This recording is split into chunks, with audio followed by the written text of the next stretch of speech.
pretty smart. So ideally I'd like to start getting some filler work done on the other door, just where I've made the repairs, where the new skin's gone on, etc. And there's no hardware on this door, so I can use the other one as an example, get this one done and then go back to that.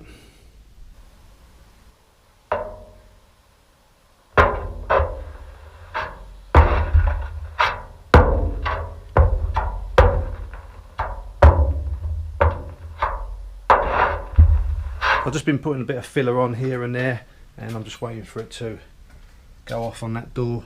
But I'm going to pay a little bit of attention to this front end now. Been putting it off for a little while in regards to removing the headlamps, but I think I'm going to push the bus back and take them off. I don't think the headlight bowls are in very good nick.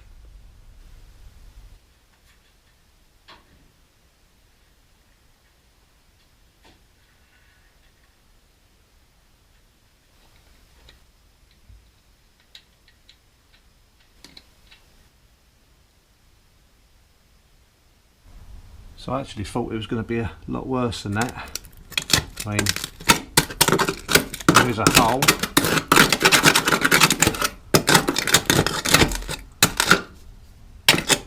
With a fire hazard behind it. Let's clean it up.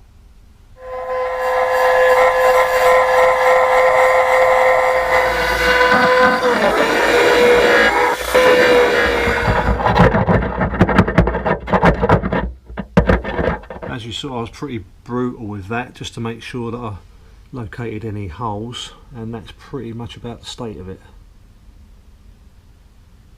A little bit of work to be done there. I'm intrigued by the other side now, so let's go and take a look at that one.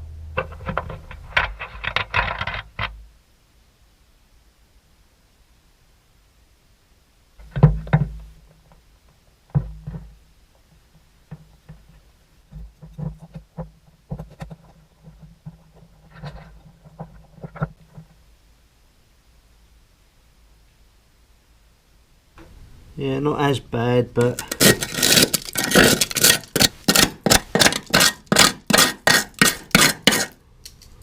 I'll take that back.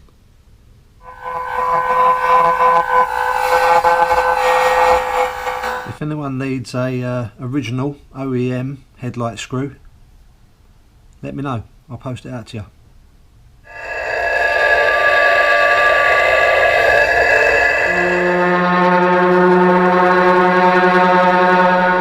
This is the filler that I've been using so far, and I don't think it's too bad. And for any lighter imperfections, I'll give it a coat of the Dolphin Glaze, also by U-Pole. While I had the filler out, I've just put a few little dabs on the door still, just a few minor imperfections on there, and I've just had delivered the new exhaust. Now I went for the two-piece tailpipe version, the slightly earlier version. And I've got some new cables for the battery, etc. And some new HT leads to go on. Now I was just trying to fix the lower tins up underneath the engine. I knew I should have put them on before the engine went in, but for some reason I don't know why I didn't. But I can't access them two top screws that go in. And also, if you remember, I fixed the tabs with JB Weld, and obviously the JB Weld wasn't adequate enough to do the repair. And I'll just show you up underneath here. So after trying to attach that tinware, I started putting the new Bowden tube in for the clutch cable, and got some final adjustment to do on that. But then I moved on to running the accelerator cable through the rear tinware and then through the fan shroud housing. But then I noticed, I don't know if you can see it, it was actually hidden up within the tube there, but it's really badly frayed. So that stopped me in my tracks. New accelerator cable will have to be ordered. And I'm trying not to worry myself too much about it as yet, but there's a little bit of oil weeping out from the side of the gearbox there. It's not dripping, it just seems to be collating a little bit on the lip, so we'll see how that goes. And I am a little bit more concerned about the amount of oil that is surrounding these push rod tubes, but like I said before, I'm going to actually run the engine and then see where I go from there, see what needs to be done. That's the accelerator cable out. I'm glad I did, because I don't think that's got much life left in it. The only plus side so far today is that I've got the new HT leads in, and that ain't that difficult to do. So I didn't film myself doing it, that'd be really boring, but the cab's now completely painted in Lotus white, and I've also managed to retain that seatbelt sticker.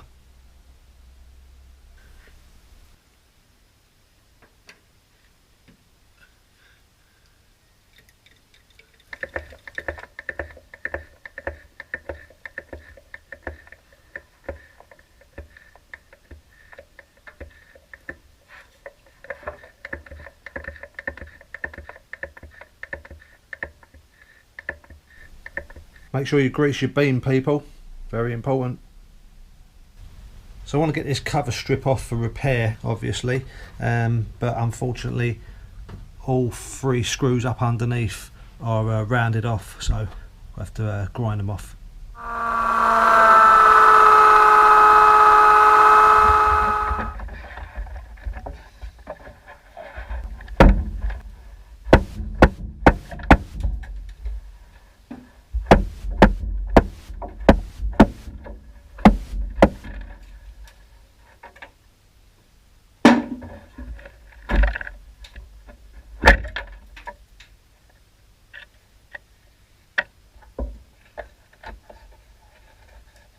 So that really is never ending, ain't it? So I've got some repairs to make on the inside lip there. Not too sure whether to replace or not as yet, but I'll give it a go. A little bit of lip there, and the hole that was obvious from the outside. Now what I was doing, I was just using a rubber mallet with a towel. This rubber mallet's had its day, so it is marking the side of the bus, so I was just putting a towel up against it just to knock it out. And looks like we've got a little bit of crustiness in this corner here, so I might have to order another one of these clips. I've got one for the other side, but I might as well take that out as well. It's quite handy I took that off actually, because I didn't realise that there was a rubber channel that went inside of this clip piece, so there's something else that I'm going to have to order for the other side. I haven't got that. It's not as if I've got a deadline for the restoration of this bus, but it certainly is going backwards every time I remove something. I've got a hole up underneath here and a lot of rot to contend with, and I didn't expect to find a dirty great big hole and rot underneath that panel that I've just removed. So while I contemplate my sorrows, I'll see you on the next one.